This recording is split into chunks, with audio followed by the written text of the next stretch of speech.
The fight over the Illinois assault weapons ban heats up, plus Alex Bosco on the ATF's attempt to ban the pistol braces he invented, and a look at my time at SHOT Show. That and more on this episode of the Weekly Reload Podcast. No, the devil's got no hold on me.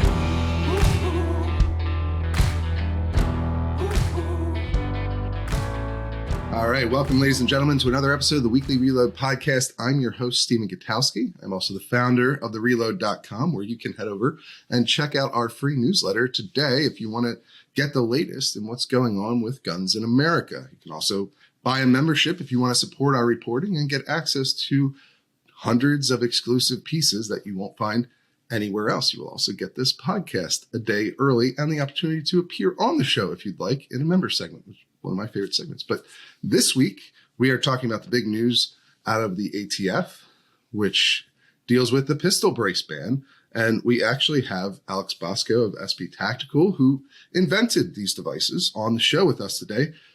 Welcome, Alex. Thanks for joining us. Thanks for having me. This is going to be an interesting subject to talk about. Certainly. Can you just tell people a little bit more about yourself before we get going? Sure. So, obviously, my name is Alex Bosco. I live in Florida. The company started in Florida. I'm a former Marine. I was also in the Army for a few years as well.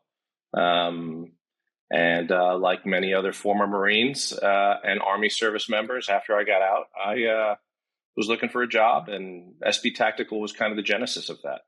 And since you came up with these devices, you own the largest company that makes them, right? Can you give us a little insight into how many there are? There's sort of a very wide range of estimates out there. The ATF initially said 3 to 7 million. Now they're in the final rule. They're sort of saying it's probably closer to 3. You have the Congressional Research Service saying there's 10 to 40 million. That's obviously a massive difference. In your opinion, as somebody who's produced, I believe, millions of these devices, how many are really out there? Yeah, so I can only speak about what I do. There are several other brace manufacturers that are out there, and obviously some of them have worked through us. Some of them have come up with their own ideas.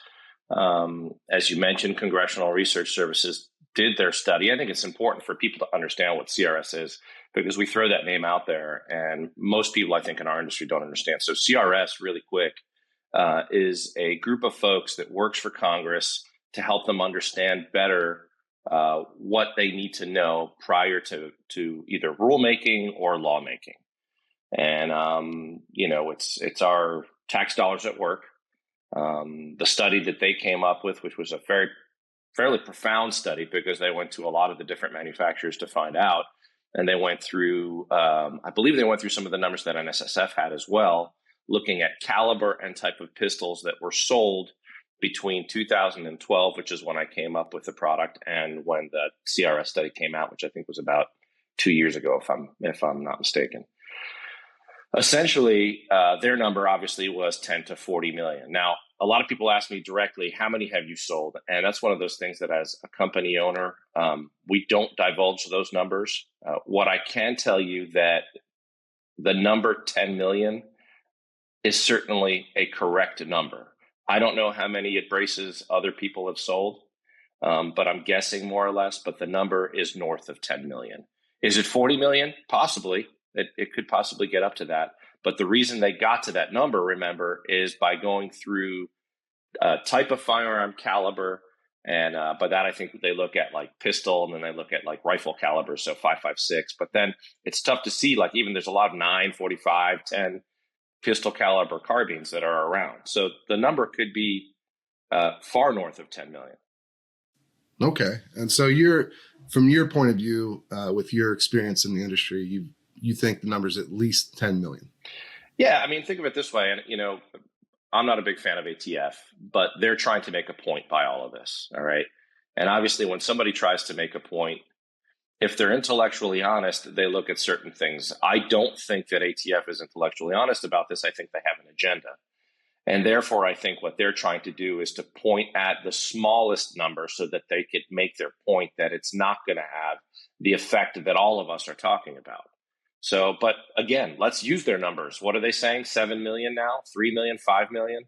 I mean, I've seen a few of them get tossed around like as if it was really nothing. That's still a lot of braces out there, even if you use their numbers.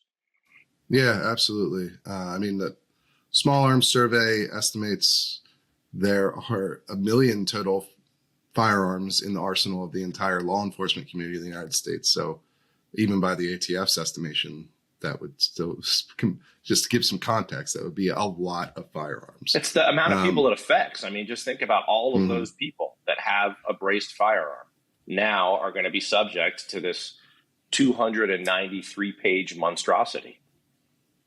Yeah, and speaking of that 293-page document, what I want to know what your takeaway is from everything that's in there. Are there any pistol braced guns after this that remain regular firearms and not SBRs?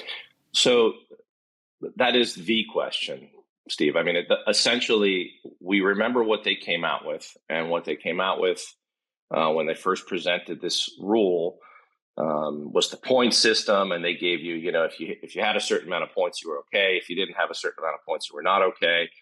But the most interesting part of that first, that first ruling that they came out with, not this last one that's 293 pages, the draft. The draft was that there was at least one dispositive ruling, which means it was a way that you can get to a brace that was approved. And what they used was our SB Mini. And in this new ruling, there is nothing that is dispositive. In other words, there is nothing in there that would allow you to get to a configuration that was not a short-barreled rifle. And although they go through a little bit of mental gymnastics to say, well, if the brace is objectively designed to be a brace, then you have nothing to worry about. But if it meets this other criteria, then it's a short-barreled rifle. The problem is it always meets the other criteria. Therefore, it is never a brace. And one of the things that I remember reading it. I've been reading it, not the whole thing because it's 293 pages, but I've been going over it since Friday. I mean, one of the things that I find absolutely just terrible is the fact that they're looking at, I invented the product, it's a brace, right? So you would think that the most important thing that the ATF would be looking at is, how does it function as a brace? That is the essence of what it is. It's what it was designed for. It's what thousands of people use it for, maybe not millions, but thousands of people use it that way. The first thing that they look at is, how can it be used as a stock? And the implication of that is what should scare everybody, because frankly, everything can be used as a stock if you really want to try and do it that way. An AR-15 buffer tube itself can be used as a stock, even if they tell you, well, if it's functional for the firearm and the surface area is less than an objective number that we are not telling you what it is, then we're not going to look at it as a stock. But the thing is, it's like, we'll know it when that porn test that everybody talks about, we'll know it when we see it. You can't do that. Not when it comes to a criminal offense. I mean, here we're talking about actually going to jail for something that up until the other day was legal. So, all right, 10 years in prison, in fact. 10 years. Yeah. And I think there's a big federal fine. prison. Yeah. Federal prison, lose your voting rights, lose your gun rights, all of that. Yeah. And I guess that's gets to the core of what we're really talking about with these devices and this ATF rule. Obviously, so this all stems from the National Firearms Act of 1934, right? Which regulates a bunch of things: machine guns, suppressor silencers, but also short barrel rifles. But according to the law, a rifle, the definition they give, is something that is designed and intended to be shouldered and has a rifle barrel. And you can't, the law requires you to register and pay a tax stamp on any rifle that has a barrel shorter than 16 inches. It wasn't originally 16 inches. It got changed over time, actually, because the government itself, after World War II, had sold a bunch of SBRs to the public without realizing they were doing it. And so they had to change the law after that point. But regardless, that's the crux of this controversy is like the definition of rifle doesn't have anything to do with the caliber that it's firing or measures like that. It's this sort of nebulous concept of whether it was designed and intended to be shouldered.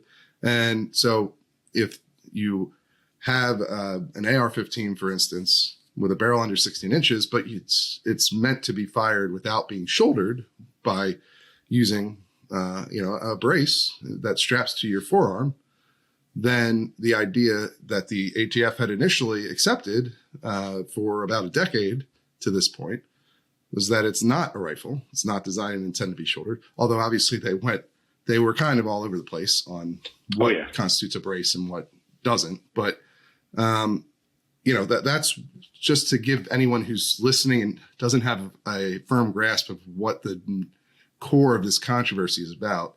That's what we're talking about. And the problem is, if it is an SBR, according to the ATF, and you don't have it registered in the NFA registry and you haven't paid the tax stamp, that's a federal felony with punishment up to 10 years. Yeah, the bigger issue, not a bigger issue, but a different way to look at it is that I think technology has superseded the law. So, they came up with this thing in 1934.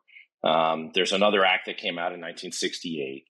Bullpup designs have been around for quite some time now, and I have a gun room that has just about every type of firearm you can imagine. And what always kind of makes me laugh, and then I saw a few new guns at SHOT Show that kind of just they go. It's not that they go around; they comply with the laws that were made in 1934 and 1968. So I'll have right. A tactical tuna, which is a FN 2000. And it's got a 16-inch barrel on it, and it's shorter than my 14.5-inch, SBR M4. It's shorter than a lot of SBRs. And then you have like some of these shotguns, like I don't know if you saw it at SHOT. I think it was Springfield came out with that really cool compact shotgun with it's got like a vertical foregrip. It's got an 18-inch barrel, but it's a bullpup design. So that gun is 27 inches in overall length. It's a beautiful gun. I think it's really cool. It's very tactical looking.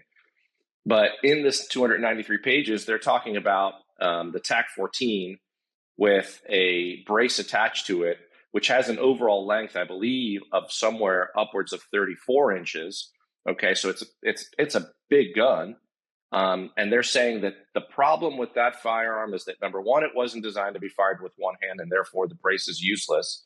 And number two, that it makes these types of firearms more concealable. Think about that argument. Right. I mean, it's like you talk about mental gymnastics. It's like, where are we going here? And the point that they're trying to, I guess this is the beachhead they want to die on, but they're trying to enforce laws that were done in 1934 that really don't apply with the technology of 2023. So right. I get it. It's about power.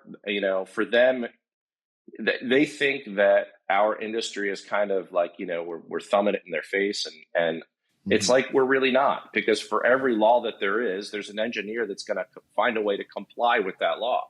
And that's what bullpups are about. That's what like all of the California compliance stuff is about.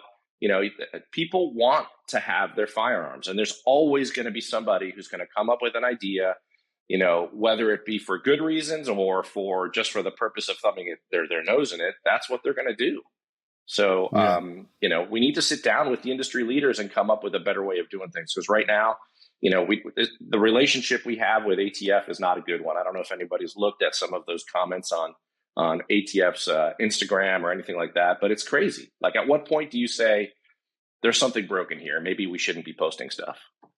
And just to get, I guess, a little bit further into that point about the law and how ATF tries to enforce it in this way that's not fully logical. That first of all, this law, the reason SBRs and short barrel shotguns are included in the NFA is because the law initially had a ban on handguns, because handguns are obviously far more concealable than any sort of short barrel rifle or shotgun. But it was thought that, if you ban handguns, people can just cut down shotguns or rifles and make what are basically handguns with them. And so they were trying to account for that in this regulation. But then the handgun ban was removed before it passed into law. And as I alluded to earlier, initially it was 18 inches for the barrel length of rifles and shotguns. Now, because if you, as you mentioned there, it's today 18 inches is still the length for shotguns, Right. But for rifles, it's 16 inches, and that's because. And Ian McCollum over at Forgotten Weapons has a great video explaining the detail of all this for people who want to, hear more on how things came to be the way they are. But basically, the 18 for rifles got shortened to 16 because of, first 22s got exempted down to 16 inches because there were a lot of popular 22 rifles that were obviously not prime guns for criminals to use. And so Congress had sort of agreed that this is not what they were trying to target. So they made an exception there. Then they started selling M1 carbines after World War II as surplus to actually the NRA members. And they sold hundreds of thousands of those things before realizing that the barrel on that is shorter than 18 inches. Right. So their fix was to cut the requirement down to 16 inches. And now there's plenty of guns that have 16-inch barrels that have a shorter overall length than a lot of the braced guns that are out there. So it is kind of a mess. Regulation, to be fair, usually is kind of a mess and has these contradictions all over the place in all sorts of industries. But I also want to get real quick at something you mentioned there. It does seem that the ATF's position on this, it does feel, and I was at Stephen Dettelbach, the new director's speech to NSSF at SHOT Show this week. And he reiterated this idea that when you first submitted your brace in 2012, the ATF, took that as this is a device to help disabled people be able to shoot guns accurately and better.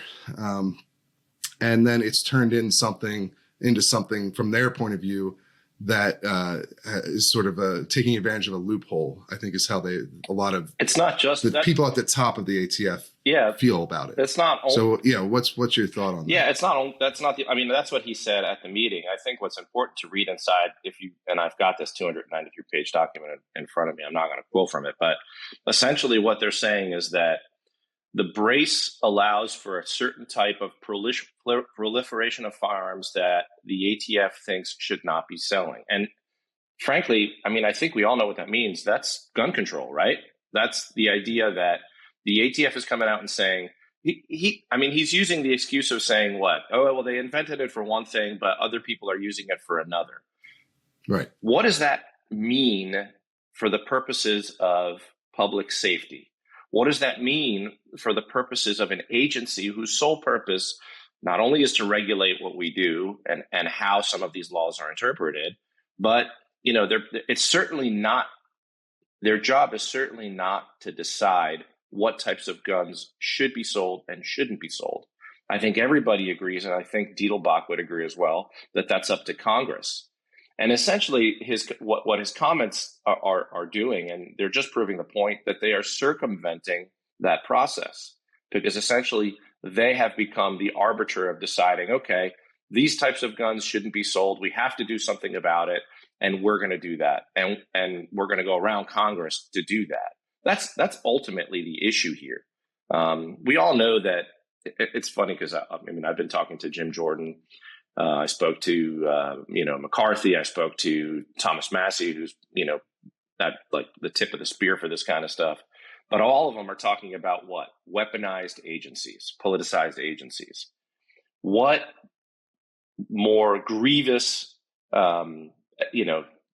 show of force can we see from an agency when somebody like this comes out and says, hey, this is what we're going to do. We're going to ban these things and not go through Congress. That is the definition of weaponized. That they're deciding for everybody, circumventing Congress.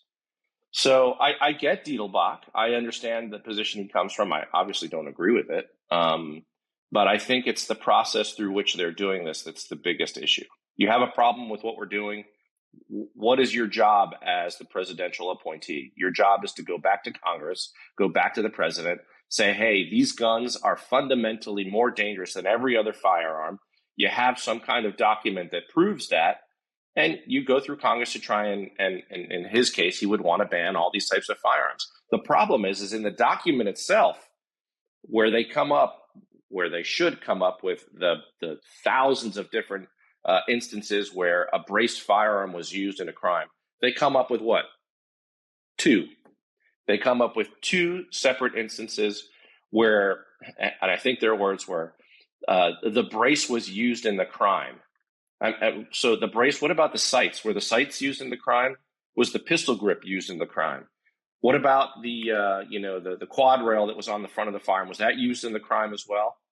So what does this set us up for? It really sets us up for, and it's funny because if you go on to Feinstein's website, she says that an arm brace turns an assault rifle into an assault pistol by making it more accurate, which I believe is the first time in history where somebody is trying to ban a firearm because the product makes it more accurate. Well, what does that lead to? What's the slippery slope there, Stephen? Like, where do we go to? Are sights, like the optics on a firearm, next because it makes it too accurate to fire? Right. I mean, the whole thing is such a slippery slope. It's really just such a disgusting example of agencies. I don't want to say gone rogue because there's a lot of good folks at ATF that I know personally, but it's all about power. It's about trying to enforce something that was done in 1934, a long time ago, that doesn't apply to 2023. And instead of going to Congress to say, hey, we need to fix this, what do? They look at the 1934 stuff and say, hey, we have to do something about that 1934 stuff. It doesn't make any sense. It's not the way to do things. Right. Yeah, I think you are commonly hearing this argument about different accessories or features of a firearm making it too easy to shoot as a reason why they need to be banned. And so, yeah, now you hear that a lot with in regards to AR-15 bans, what so-called assault weapons bans. Mm-hmm. These different features make the gun too easy to use or too easy to shoot, as the concept is to try and make it more difficult to use the firearm as accurately, which seems like certainly an odd goal. But yeah, but I will say, so like you alluded to there, part of their argument is that braced pistols are more dangerous, or I guess SBRs. These types of firearms are more dangerous because they're more concealable. Do you find that to be let's a legitimate concern? Let's net that out. So, how long have AR-15 pistols been sold on the market? I know, but did you know how long more or less they've been on the market? I mean, I remember seeing them around before braces. So right, probably a pretty long time. If you want to do a little funny, research, go back to Wayback Machine and just look up AR pistols on YouTube prior to 2012 and watch how people were shooting them, and compare that to today. Nothing's changed. They're shooting them the same way as they were back before 2012. Now, AR pistols and those types of platforms have been around since, I think it's 1974, 75. One of the first ones that came out was the Gwin arm pistol. I don't know if you're familiar with that gun or not, but it's no. It's a 5.56 pistol. It's it's about, I would say it's about 24 inches in overall length. It was intended and designed for pilots to have a rifle caliber in their cockpit if they were to, fall behind enemy lines. These guns have been around for a long, long time. I mean, it's nothing new. And I think the point that I was trying to make, and if ATF wanted to be intellectually honest, okay, the argument that they should be making, and again, people don't, come back after me and say, no, you're giving them something to, they should be going after that. But if they want to be intellectually honest, what they would say is that an AR-15 pistol is nothing but an SBR without a stock. So it's like, it's like the chicken before the egg. Okay. Right. Like, what are we talking about here? But that's the problem with the law that they're trying to interpret, is that the law isn't about whether the gun is an AR platform, right? It's about whether it's designed and intended to be shouldered, and if it doesn't have a stock. You said the word is intended. So if an AR-15 pistol, okay, is intended to be fired with one hand, And a brace that I invented, so I can tell you the intent is to allow you to fire that with one hand. They're going after the brace. Why aren't they going after the pistol? Well, the fact is that with this 293-page document, they're trying to go after all of those pistols, okay? And I think ultimately their fundamental goal would be to say that all of those guns in some way, shape, or form are short-barreled rifles. And you see that by them giving zero objective standards about surface area. So somebody came out with an AK pistol, a bullpup AK pistol, which looks very much like the Gwin or Bushmaster, I think is the one who took it up, the ARM pistol. It's just a compact platform. Does it have surface area in the back? Yeah, of course. I could take a mare's leg 45 long Colt, which is, I think that's considered a pistol too, and I can shoulder that as well. So is that illegal now?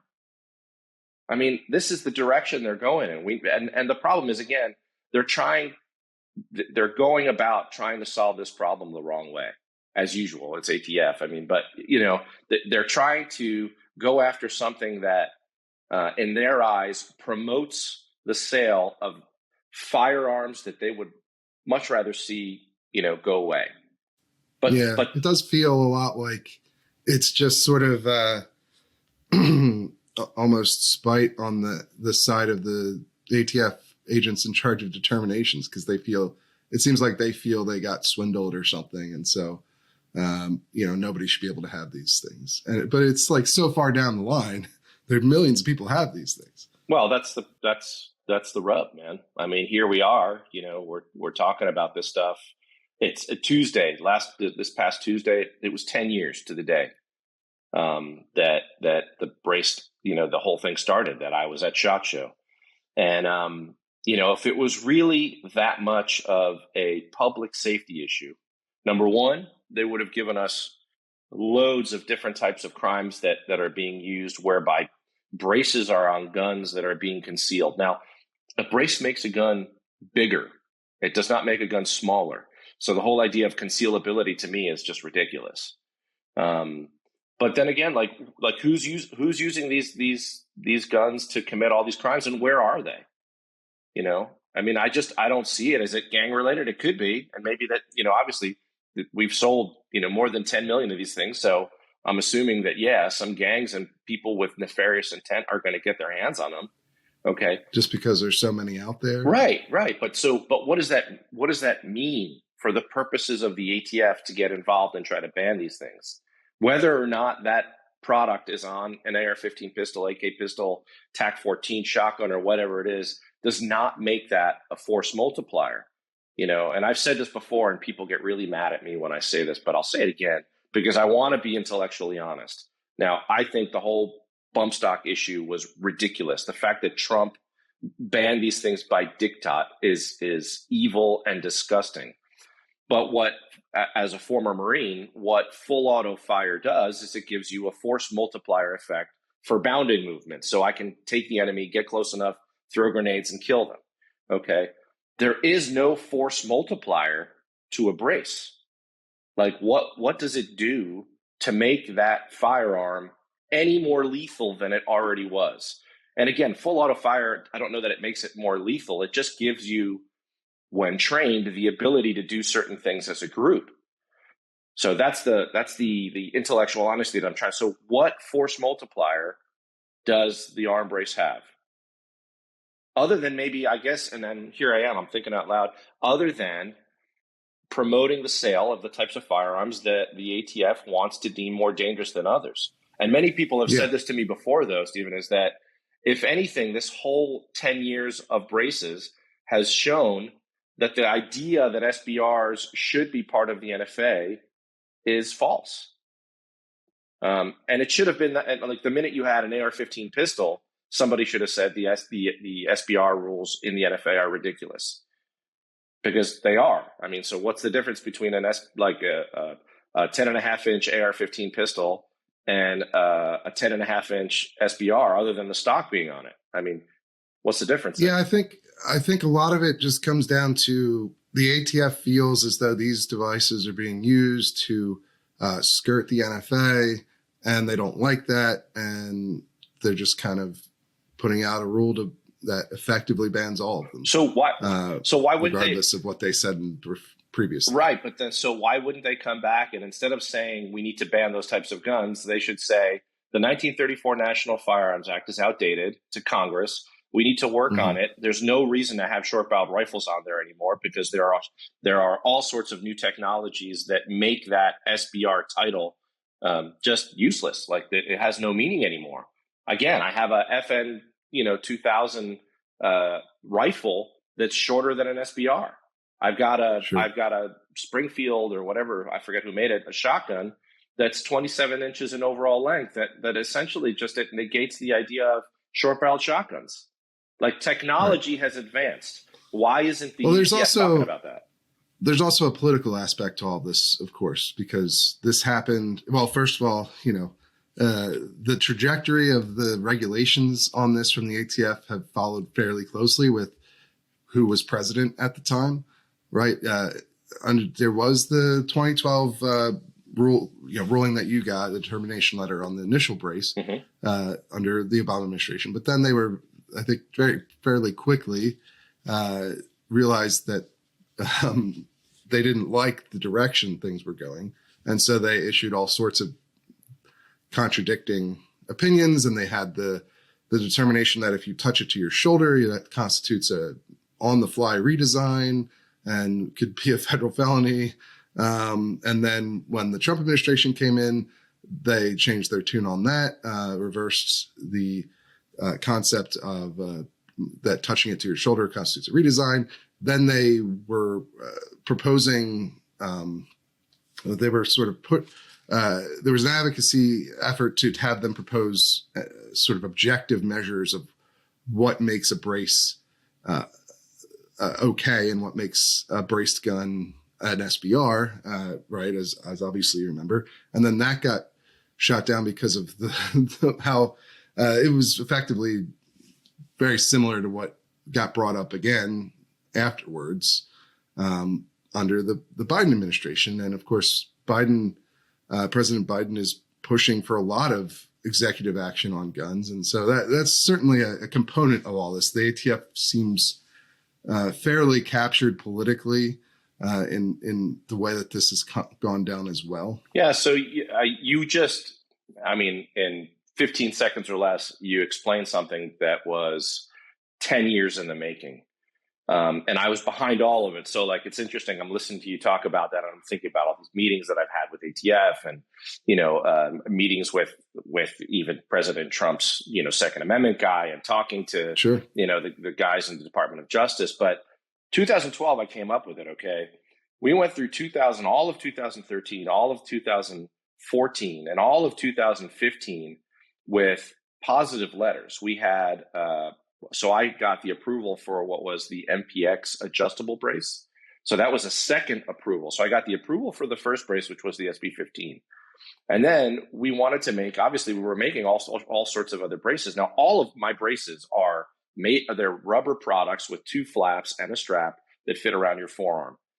In the beginning, when I was talking to people, and I'll name them out, it was Max Kingery, who was at ATF. He was head of the technology branch at the time. It's called FATD now, Firearms and Technology Branch. Back then it was something else, but he was the head of that.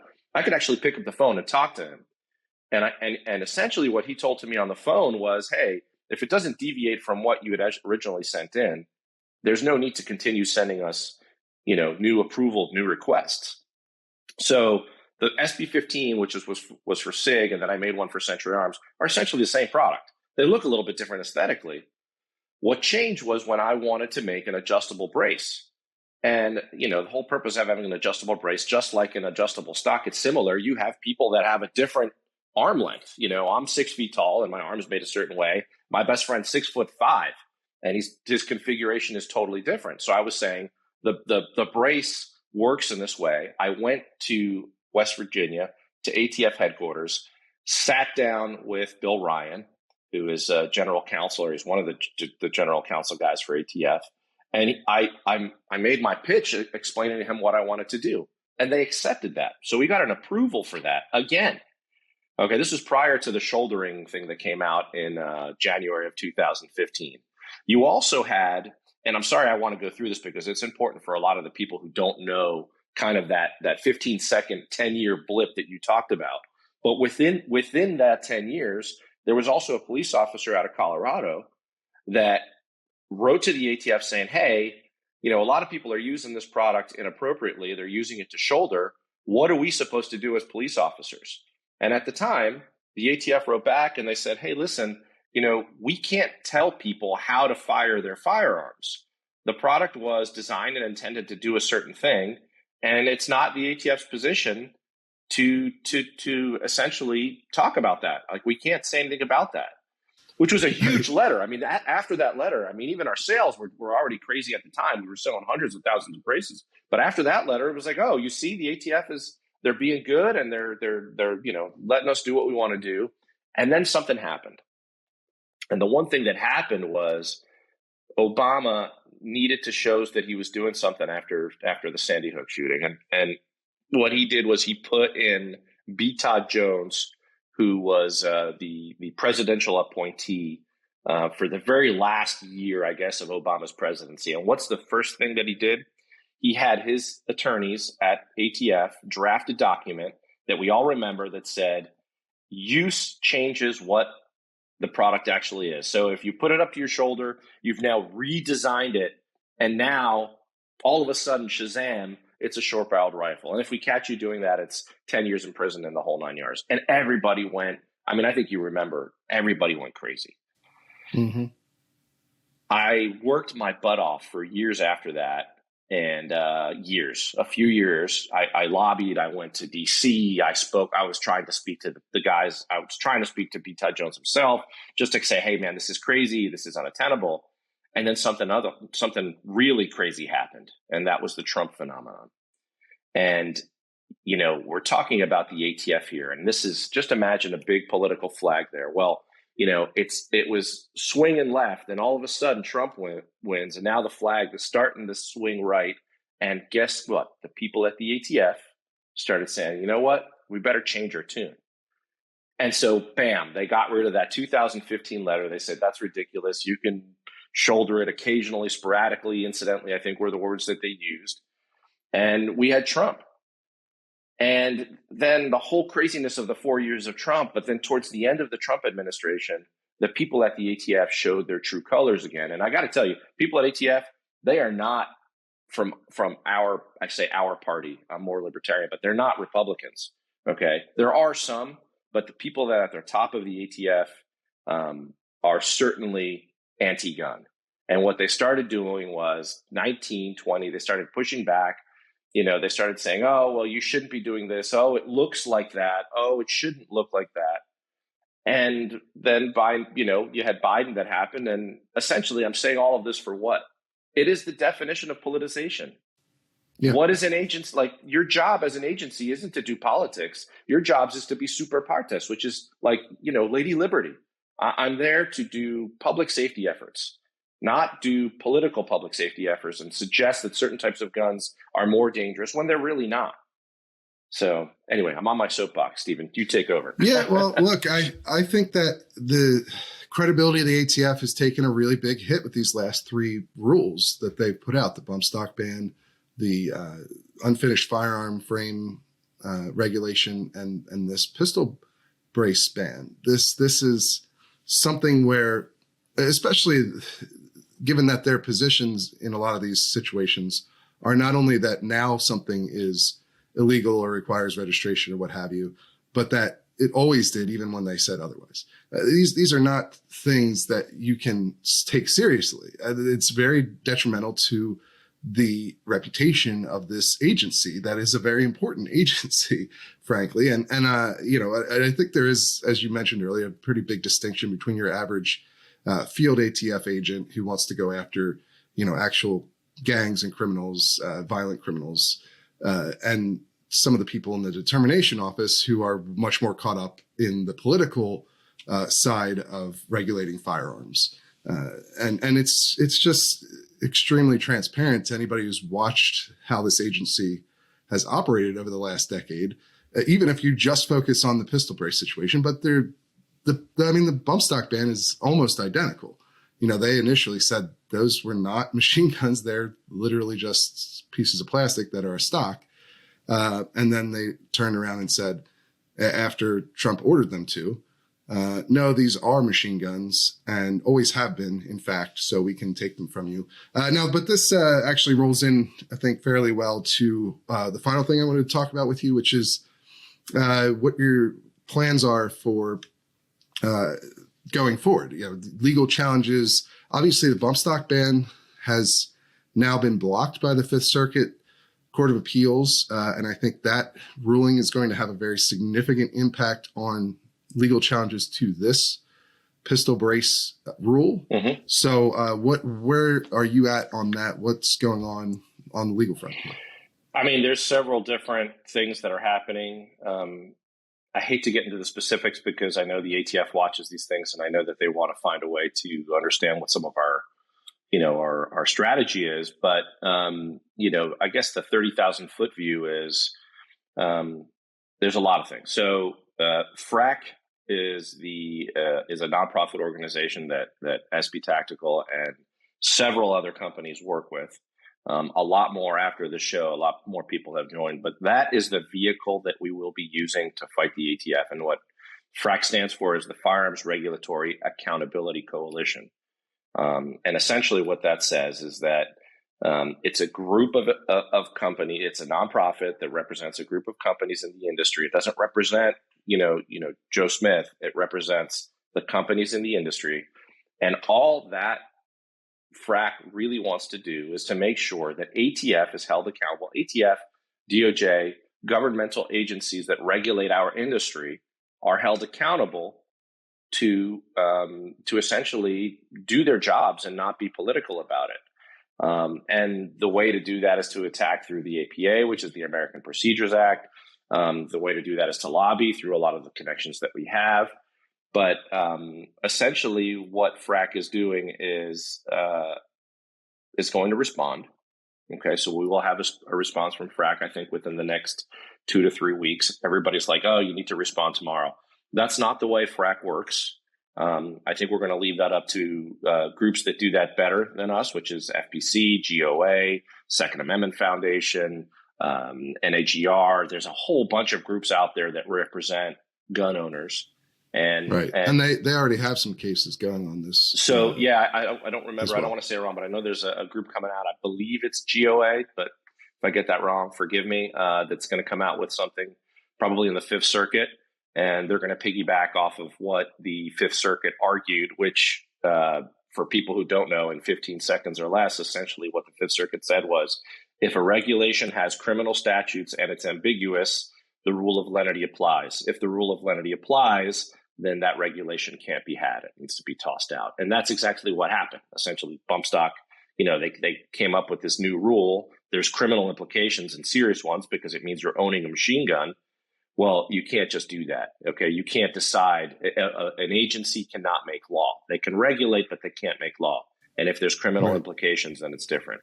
At any rate, they ruled that it went the ATF went beyond its authority in reclassifying bump stocks as machine guns because it didn't comport with what the actual NFA law says a machine gun is, and then also that they'd been their rulings had been contradictory and vague and confusing.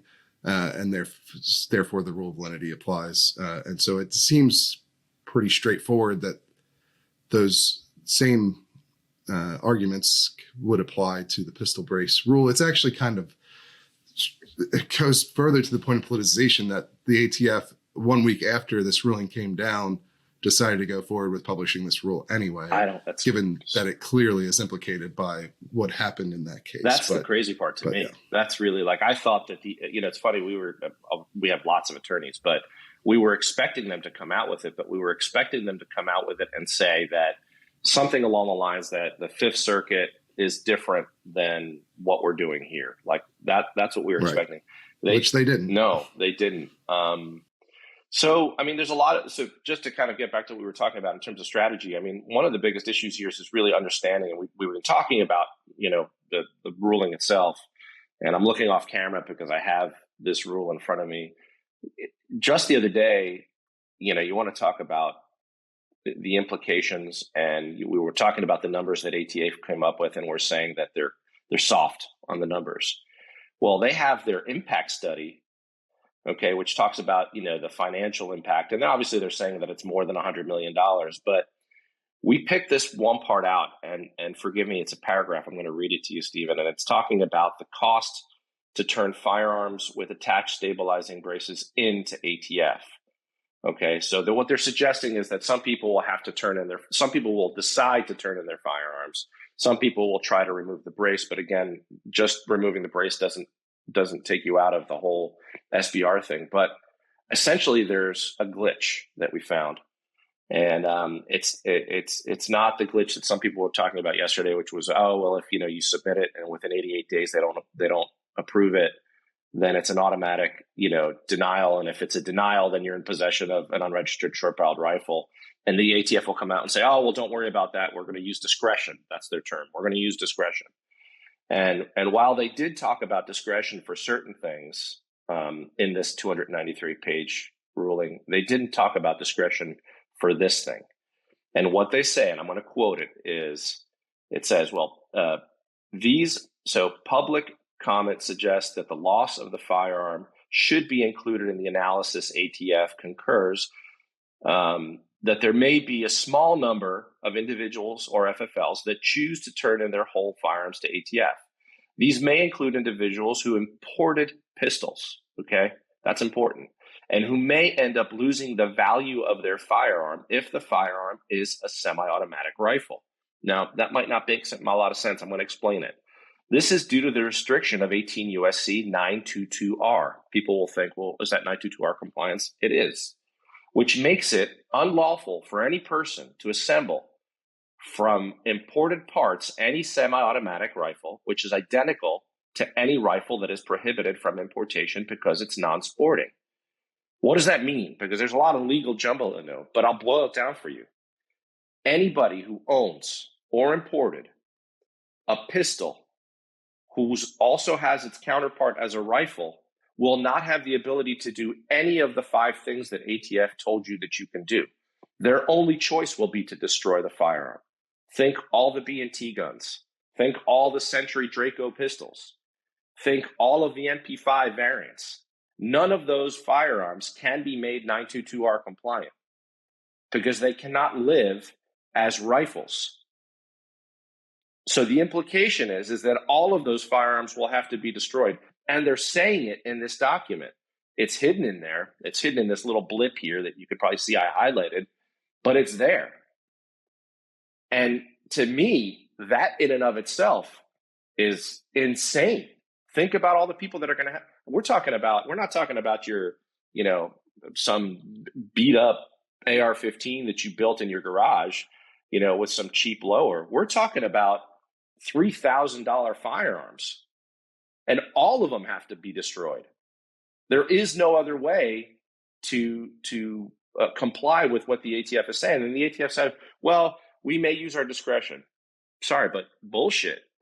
Unless you write that in this document, that you're actually going to use discretion and you're not going to uphold the law the way it's written in 922R, 18 U.S.C. 922R, all of those people who own those types of guns, and I know you have a few of those too, you won't be able to do anything with that other than destroy it.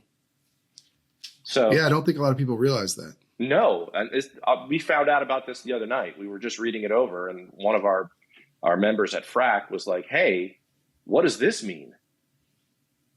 So, yeah, I mean, because the ITF's line, including Director Dettelbach at the NSSF at SHOT Show, is that I think they're expecting that people will just remove the braces because and their line is that the braces aren't illegal themselves. You can, I guess, have a brace to look at and admire, but you just can't have it on a gun with a barrel that has less than 16 inches, rifle barrel with less than 16 inches. So it turns out that sounds like that's not actually the case. It's not, and I'll explain it even further. If a firearm is made, from birth, essentially what they're saying is a firearm is made from birth. So a company like, let's just say Century Arms, the first thing that they put on that firearm was a brace. Okay, they imported it, they put a brace on it. The 293 pages is essentially saying that we were wrong, and retroactively, anything that's ever had a brace on it actually had a stock. We're going to forgive you, but it actually had a stock.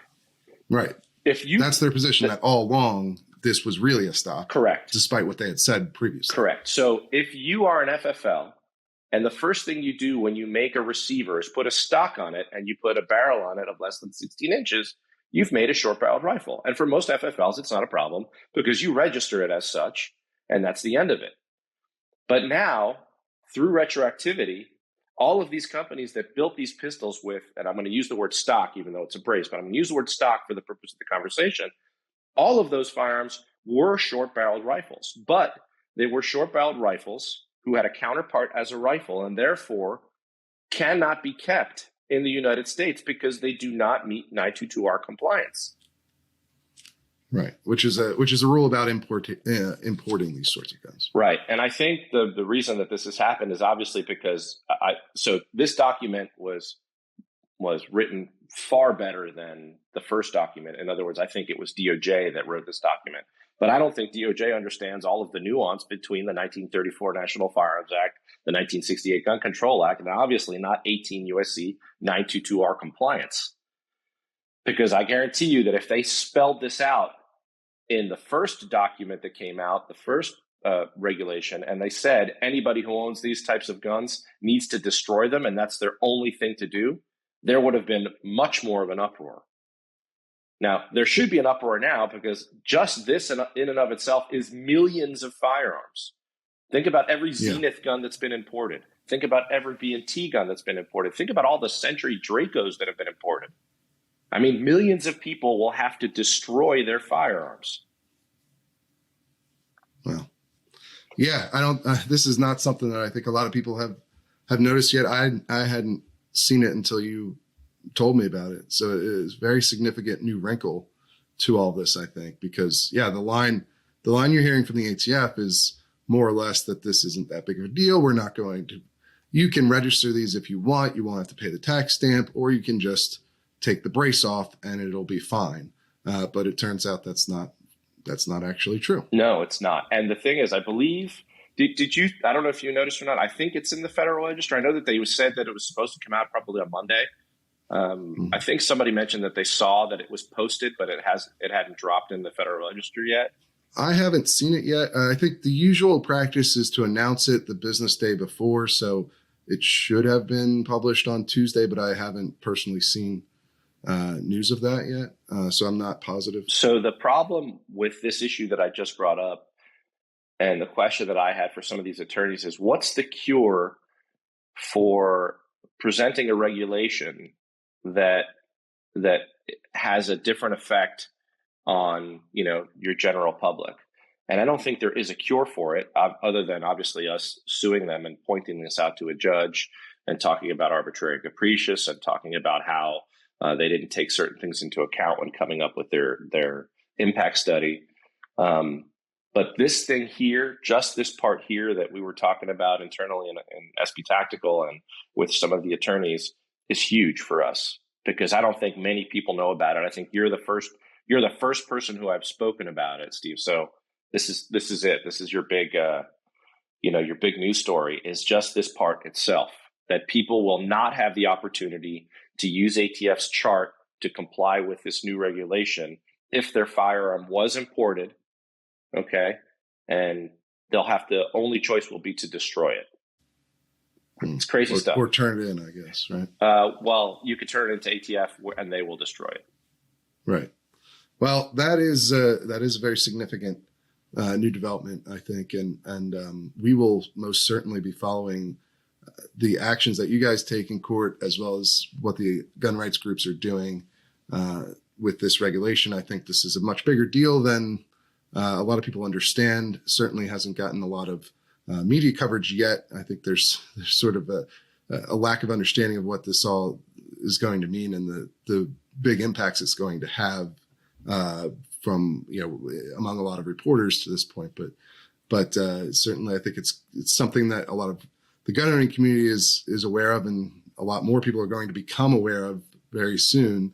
And it's going to become a much bigger issue than it is at this moment, especially given that last wrinkle that you just described there. Steve, but real quick, I just wanted to mention something. I didn't mean to cut you off, but there's one last thing that I haven't mentioned, and it was probably the biggest thing that happened to me at SHOT Show.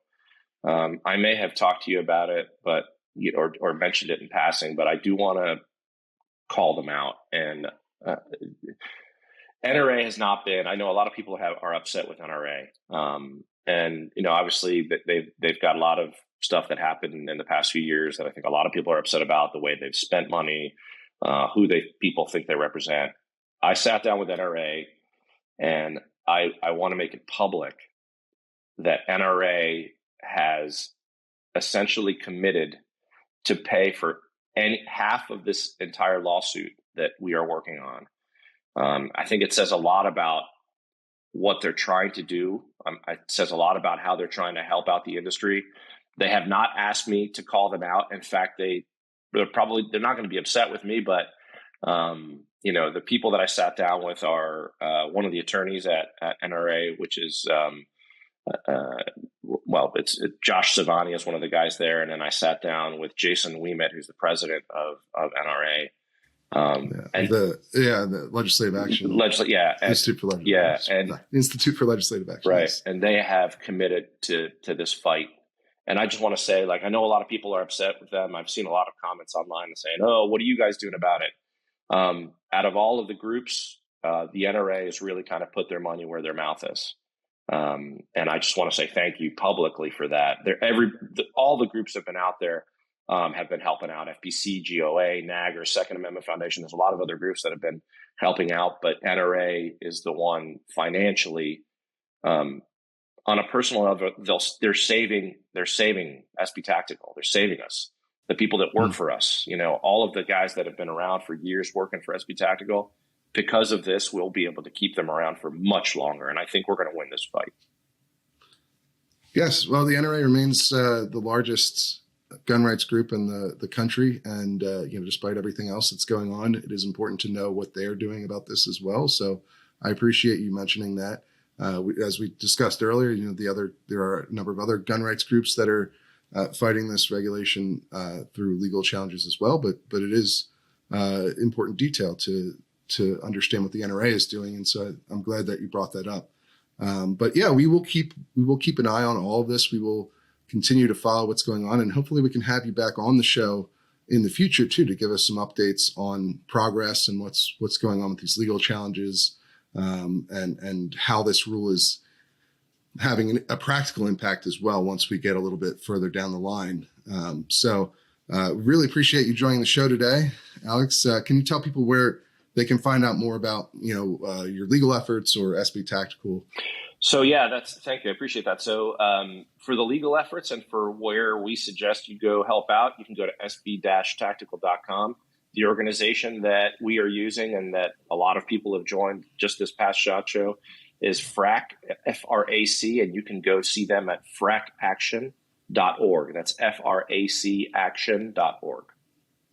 Great. Well, we appreciate you coming on and giving us time. This is going to be a longer episode, but I think there's a lot of important details that we've got to discuss in here. So I'm just glad that you were able to put aside some time to come on the show and discuss it with us. Appreciate it. Thanks for having me, brother. All right. It's time once again to talk with contributing writer Jake Fogelman about the news of the week. How are you doing, Jake? I'm doing great, Steve. How are you? I'm doing pretty well. A little tired. Just got back last night from SHOT Show in Las Vegas, which we'll get to at the end of this segment. But there's 6 days. I had to extend a day because CNN wanted me to do some TV while I was going to be on a cross-country flight. So we had to work that out. I ended up staying an extra day in Las Vegas. So I guess that's the upside to it. And I got to do a couple of the shows, which is always a good thing. But I'm back now, and we have some news again in Illinois with the assault weapons ban. There's been a couple of updates. Can you just run us through what you wrote about this week? Yeah, so it's been a little over a week as of this recording since that law has been in effect, and we've seen a lot of things happen in the interim. First and foremost, there's been a bevy of lawsuits. You have a couple state lawsuits that were filed almost immediately, and we now officially have our first federal lawsuit, which I wrote a piece on from the Illinois State Rifle Association, as well as the Firearms Policy Coalition and Second Amendment Foundation. So 3 fairly prominent actors in this gun rights space. Yeah, and the Illinois State Rifle Association is an NRA affiliate, so you kind of get all the big players involved there. That's right. Yeah, pretty much everyone except for Gun Owners of America that you would expect to see in a federal lawsuit. And I'm sure they're working on something as well. Yeah, you can almost guarantee. So you have that going in federal court, which is a big deal, obviously, because it's another vehicle for litigation on assault weapons bans, which is still fairly new after the Supreme Court's decision in Bruin. We're still kind of working out the jurisprudence, so that's something to keep an eye on for sure.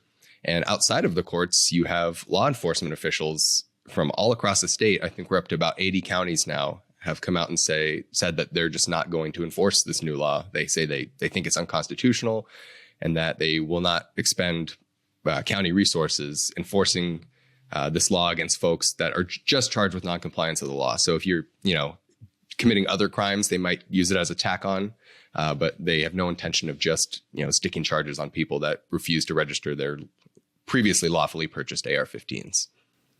Right. And this is sort of a new frontier for the Second Amendment sanctuary movement, right? This is local officials, local county officials pushing back on a gun control law that they view as unconstitutional. And frankly, they have a better case than ever before that it probably is, given what the Supreme Court ruled in Bruin and what some of the subsequent rulings in federal court have been, including where you are in Colorado, where you've seen assault weapons bans at the local level. There were some city and county bans there that have been struck down, or they've been blocked from enforcement by federal district court judges that actually were appointed by President Obama and President Biden. So you sort of are getting a preview of what might be to come for this Illinois law, especially given that the Supreme Court itself has granted, vacated, and remanded the Maryland assault weapon ban case, which the lower court had upheld the law. And so now the Supreme Court has vacated that ruling and told them to redo the case under its new standard in Bruin. It doesn't necessarily mean that the Supreme Court is going to come down on the side of these laws being unconstitutional, but I would think it's a fairly good sign that that's the case. Yeah, no, I think that's exactly right. I think the writing, as you said, that you never know with judges, but the writing is sort of on the wall that this probably isn't going to fly long term. So you have a weird dynamic now where state policymakers have sort of lashed out at the sheriffs that don't want to enforce this law, are kind of dismayed at all the bevy of lawsuits that are being filed, and they're left with, I guess, few options to see it enforced, right? Because there's not really much you can do to force the hand of these sheriffs. Right. The governor has obviously come out and publicly attacked them, saying that they're grandstanding and this is, like a dereliction of duty, and that he's going to try and put political pressure on them to change their minds, or perhaps try and get them voted out of office, because these are elected positions. And they, of course, take their own oath of office to uphold the Constitution. And so from their point of view, obviously, they believe this would go against that oath, whereas the governor thinks otherwise, of course. But he doesn't really seem to have much in the way of options to push back against these sheriffs. He can use the state police to try and enforce this law, which he's alluded to the fact that he could do that. Of course, state police have very limited resources in reality for policing the entire state's gun-owning population. Without any help from local officials, I think that would be a Herculean task to try and go around and figure out who owns these guns and make sure that they've registered them, or throw them in jail otherwise, right? I mean, that's even just the idea of that is very politically charged. I would imagine if you just go around trying to round up gun owners who don't register their guns, that's going to get real unpopular real fast. Yeah. even more so than it already is, especially in these areas with these sheriffs. But we've actually have an analog for this, historical analog. We talk a lot about that for the legal side of gun fights, but we have a recent historical analog for this exact situation, right? You wrote about this a little bit in an analysis piece that we just published over at the Reload, right? Right. Yeah. It's pretty similar to what happened in the aftermath of the 2013 New York SAFE Act, which was also a ban on so-called assault weapons and magazines. And it also included a registry requirement for gun owners that previously owned these banned weapons. And you saw sort of a similar dynamic where a lot of upstate, sort of rural New York County sheriffs came out in the aftermath of that and said, we don't plan to enforce this. Many of them said similar things like, we think this is unconstitutional. We don't support this type of legislation. And as a result, what was the result? Yeah. So as a result, you saw very, very limited compliance with the registration requirement. I think the National Shooting Sports Foundation at the time put out an estimate that there were something like 1 million weapons that would be covered under this ban at the time. Mm-hmm. And I think there was only a couple thousand that ended up getting. There were 44,000 was the number that got released from a FOIA lawsuit. Right. A few years after the law was in effect. So that's, 4%. Right. Or so, which is obviously a very, very small amount in a state that has over 20 million people. So yeah, and the governor was never able to extract any sort of revenge on these sheriffs who what can you do to comply. And most of those guns presumably are still in the hands of the people who bought them initially. This is actually kind of how these confiscation laws work in the United States in the modern era. You pass a ban on possession of the gun, whether total ban or a ban for anyone who doesn't register them. And then you kind of just don't bother trying to go around and enforce that. You've seen this a number of times. The SAFE Act is a perfect example of it. There was no mass effort to try and enforce that ban. The idea is to cut off new sales, which it does. Of course, it's much easier to regulate the sale of firearms by legitimate dealers. Obviously, not to speak of illegitimate dealers, who street dealers. They don't really care about any of these laws, of course. But it's easier to choke off the legal supply at the sales point than it is to try and go around and round up people, the guns from people who already have them, because most are not going to be willing to turn them in. And apparently most are not really willing to register them either, because I think there's a pretty fair expectation that registering them would, at the very least, make it much easier to confiscate them in the future, if not be sort of an inevitability. Right. So a lot of people view that as an inevitability, or an inevitable outcome. Right. That word is really tripping me up. But a lot of gun owners look at this, right? A lot of gun rights activists look at registration as merely a precursor to eventual confiscation. And there is some reason to think that that's the case. I was going to say, we just had a recent example with the governor of Connecticut, right? Because around the same time of the SAFE Act, they passed a ban on assault weapons and included a registration requirement for grandfathered weapons. And then just, like a month or two ago, he came out and said, you know what, I'd like to revisit that and revoke the grandfathered status. Right. Now, his party isn't going along with him, but the fact that he's even willing to say that publicly kind of gives credence to that idea that down the road, this could lead to. I will say that obviously there aren't that many registration laws here in the United States historically. So there aren't a lot of examples you can point to this occurring in the United States. There have been things like, New Jersey's magazine ban, for instance, where if you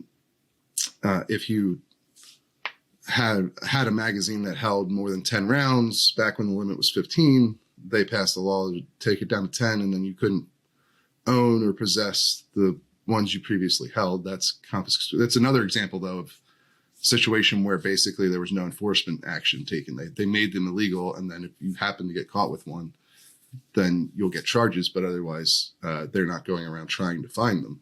Right. That's just getting at how in practice these things have worked to this point. But I will say that in other countries, there are recent examples of exactly this phenomenon that we're talking about here, where registration did lead to confiscation, which New Zealand is sort of the most obvious recent example, where, they after a mass shooting there, they decided that all these guns that they were targeting for removal would be confiscated through a mandatory buyback system, and they do have a registry there of who owns guns and what guns they own. So it makes it a much more practical idea, and so you can see why people have long opposed this concept. There's also sort of like there's not really a lot of other good reasons to have a registry, right? Other than potential confiscation down the line. There are a couple, perhaps, for taxing purposes would be one, but this isn't that. This is just registering everybody who has them. But either way, certainly I think that New York SAFE Act example is going to be a key one to give people an idea of what is likely to happen in this Illinois case. Except that the big difference now is that 2013, there wasn't the Bruin ruling. In 2023, you have that precedent that's going to make it much more difficult for Illinois to justify this new law in court. So yeah, I think we're going to keep following that, though. I was going to say, yeah, just stay tuned to the Reload, because we'll be watching to see how that dynamic plays out.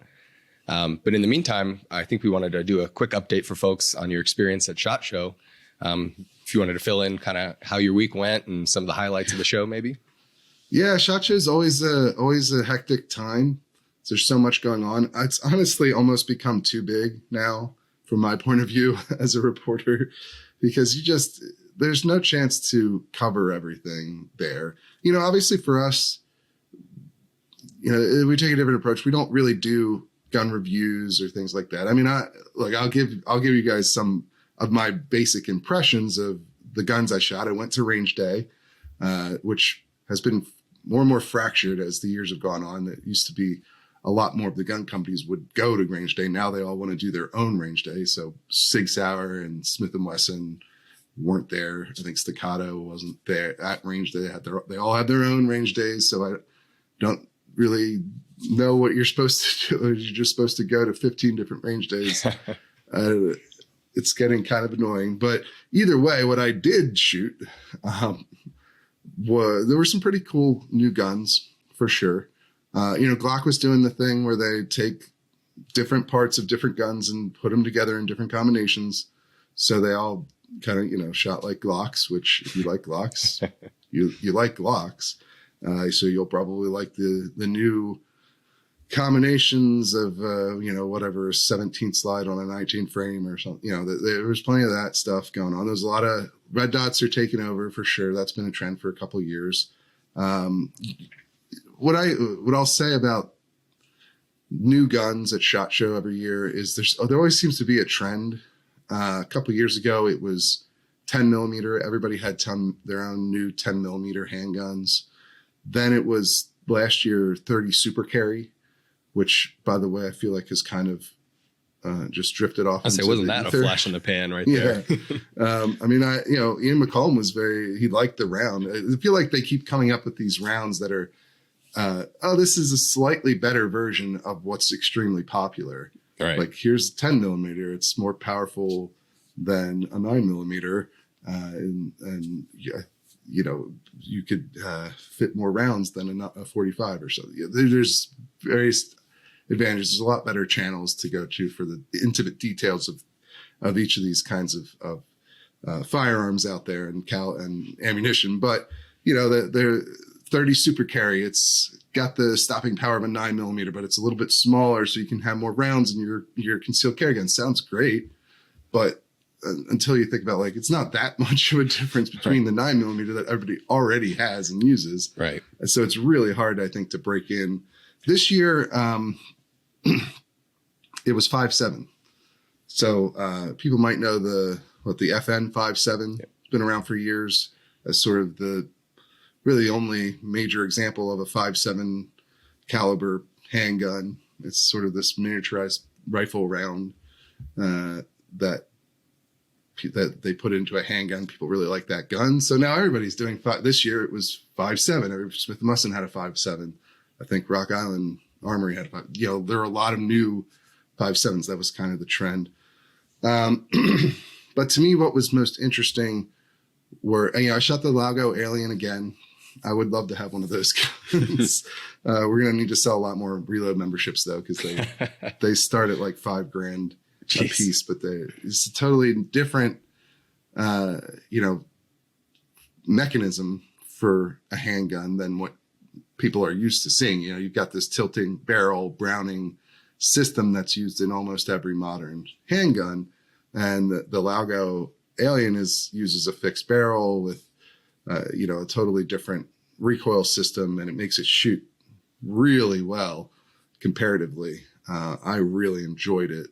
Ian McCollum, Forgotten Weapons, who we had on the show before. I don't have to have him on again. I did see him at SHOT Show. Good dude, very smart, knows way more about the technical details of firearms than I do. And did a video on the Lago Alien a while back, so people should check that out on YouTube if they have more interest in finding out about it. But Rock Island Armory actually was kind of surprising me too, because they had a new gun called the RIA 5.0, I believe is what it's called. And it also has a unique recoil system with fixed barrel and, sort of proprietary operation. The barrel square. It was very interesting. And you could tell that a real difference, in my opinion, when I was shooting. Now, these are reviews based off of a magazine through a gun. It's not, there will be much more in-depth reviews on YouTube that you guys should check out if you're interested in any of these firearms before you buy one. But that was my one of my favorite, because first of all, it reminded me a lot of the Alien in the way that it has a reduced recoil impulse, like a much smoother, lighter impulse than a traditional 9mm design does.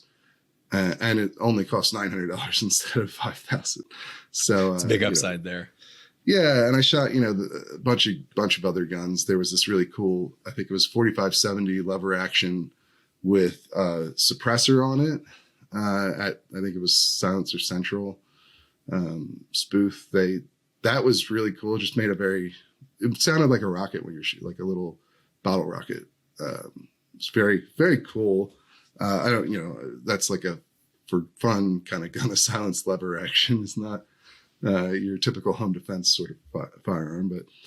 And then I shot the Hellcat Pro, which is just a slightly bigger version of the Springfield Hellcat, which I also really liked. And shot some machine guns and had my girlfriend there, who was the first time at range day. She got to shoot a bunch of the guns.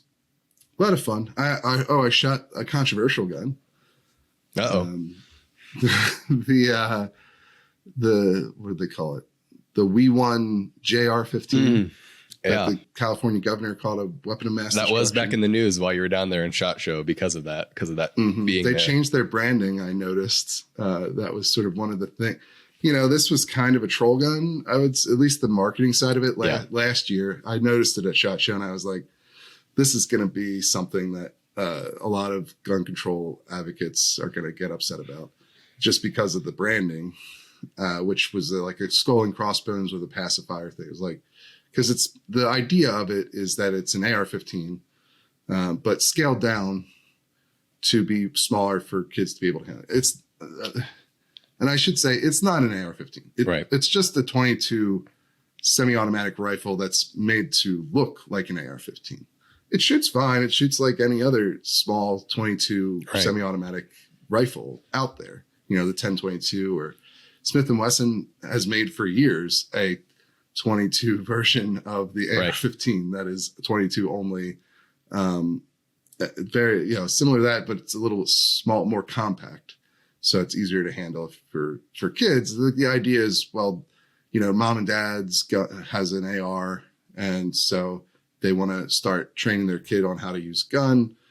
Here's a gun that looks like mom and dad's gun. It's not mom and dad's gun, but it looks the same. It has an integrated little lock on it, built into it.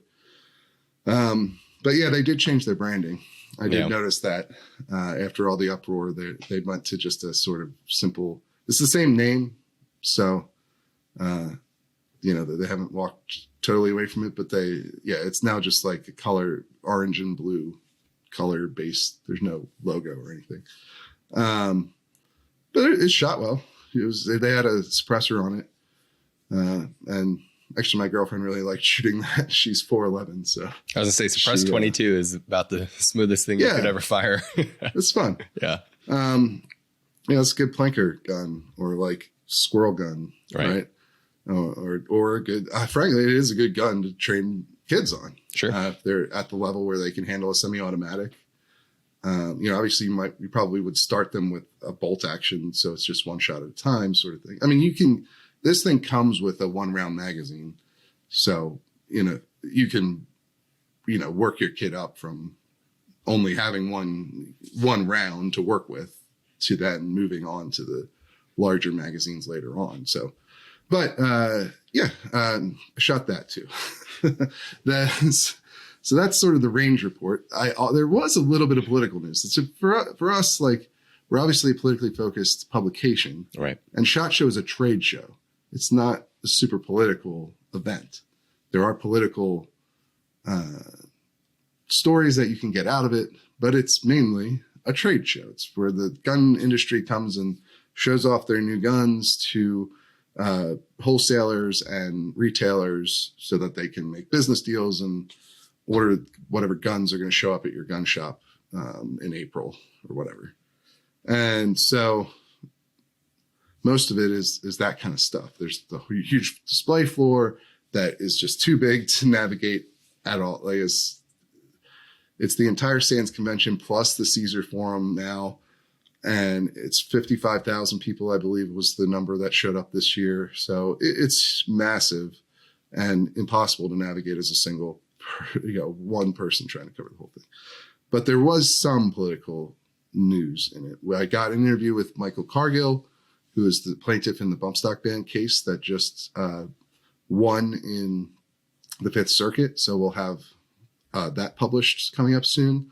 I also went to the ATF forum. There was a sort of town hall forum event that the ATF and FBI put on which they go every year. Right. It's not a new thing.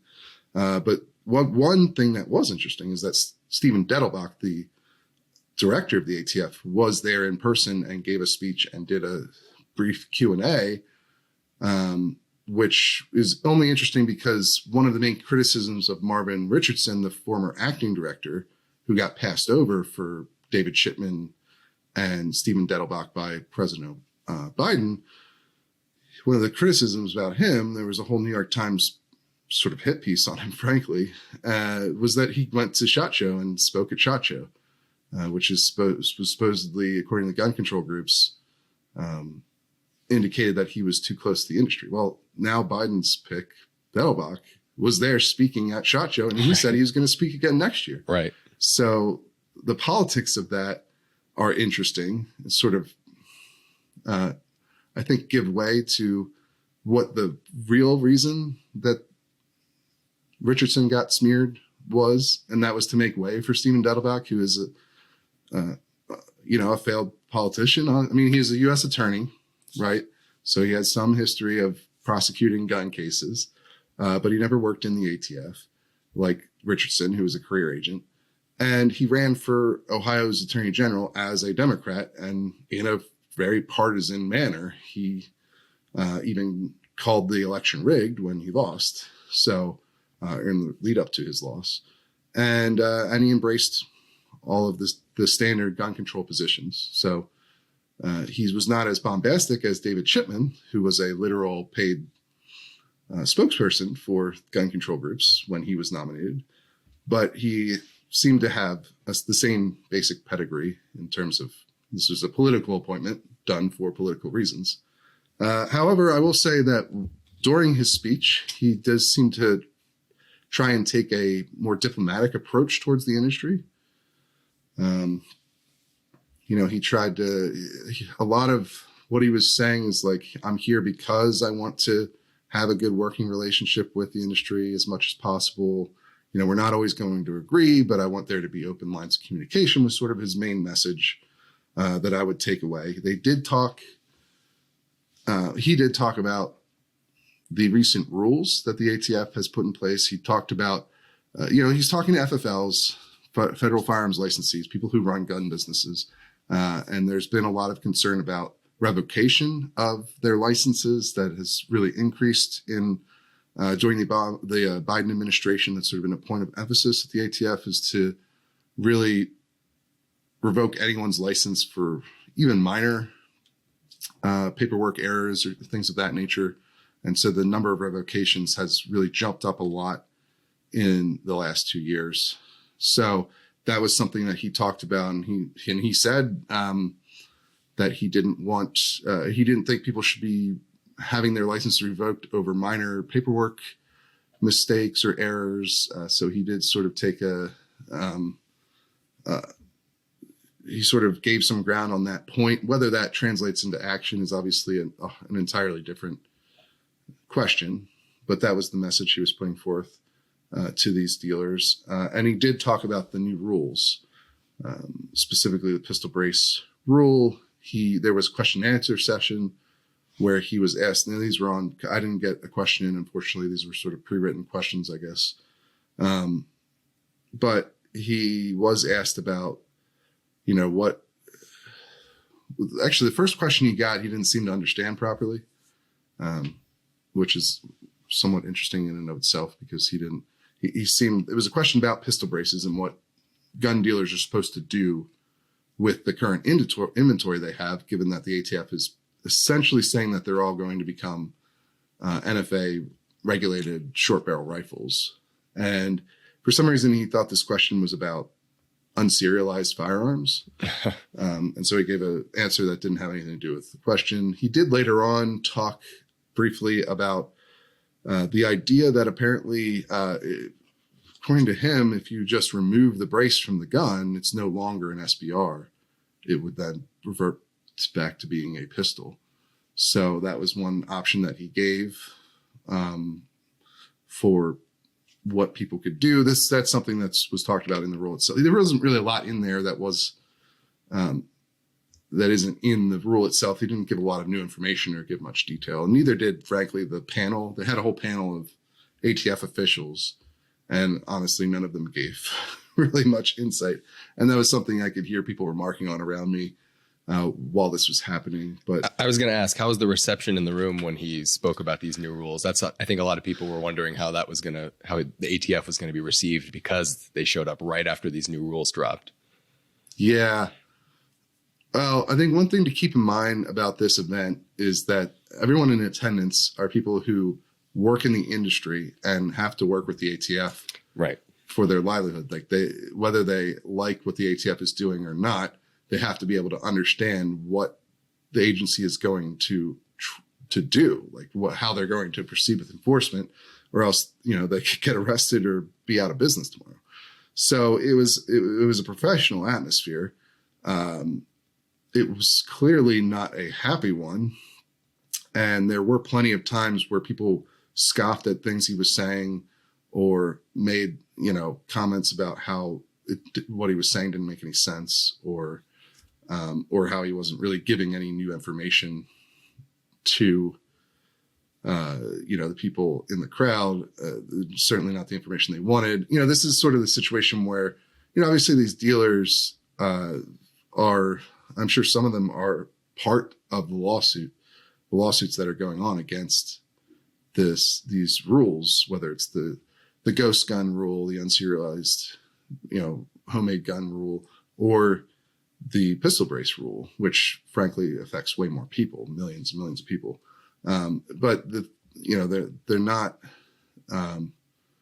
This wasn't a speech at the NRA where you have a lot of activists who are just there to boo or whatever. These are people who have to figure out what the ATF is going to try to do to them and their businesses. So, it wasn't, they were there to try and understand what this agency is going to do in terms of enforcement for their businesses. So, it wasn't like a raucous thing. There was certainly very obvious that the people in the room disapproved of what was being said by their body language and some of the comments they were making, but they weren't shouting out or trying to shout him down or anything like that. And there was polite applause when he finished his Q&A, talking about how, he presented himself as, the head of an agency that the people in the room have a constitutional right to be in dialogue with and have communication with, whether they always agree or not. That was sort of his approach to the situation. So, people gave very polite, if muted, applause to that point. But yeah, it's pretty obvious that everybody there was very unhappy with the situation. Although there may be some hope that Dettelbach, despite my description earlier of him being he ran a pretty partisan campaign as when he was going for Attorney General, but it doesn't necessitate that he works that way as ATF director. Certainly, you wouldn't want an ATF director to operate that way as a partisan sort of actor, rather than somebody operating in good faith towards the industry that they're regulating. But it remains to be seen exactly how Dettelbach will actually perform. Certainly, the rules the ATF has put out aren't going to make it easy for him to operate as a nonpartisan, good faith actor. These are very hard to justify and defend rules. They're full of intellectual dishonesty and inconsistencies from ATF's previous behavior. It's, with the ATF now, the way they operate from the determinations branch, not your average agent necessarily, but the determinations, the sort of political appointees, the policy people, you can't really trust anything they say about what's legal and what's not, because tomorrow they could turn around and change their minds depending on who's president and what they tell them to do. But anyway, I think that's a pretty good place to wrap up the SHOT Show experience and this segment, which has gotten pretty long, actually. So I guess we got a longer episode this week. But appreciate you coming on and giving us that Illinois update. We will, of course, keep our eye on that and everything going on with the ATF as well. If you liked this episode, if you enjoy the reporting that we do here at The Reload, would encourage you to go and subscribe to our free weekly newsletter, or if you want to go that extra step, to buy a membership where you'll get exclusive access to hundreds of pieces that you will not find anywhere else. And you'll get this podcast a day early and the opportunity to appear on the show like we had last week. We had a great member segment. Otherwise, you can also help us by liking and rating and sharing this podcast any way that you're able to. And until next time, we will see you guys later.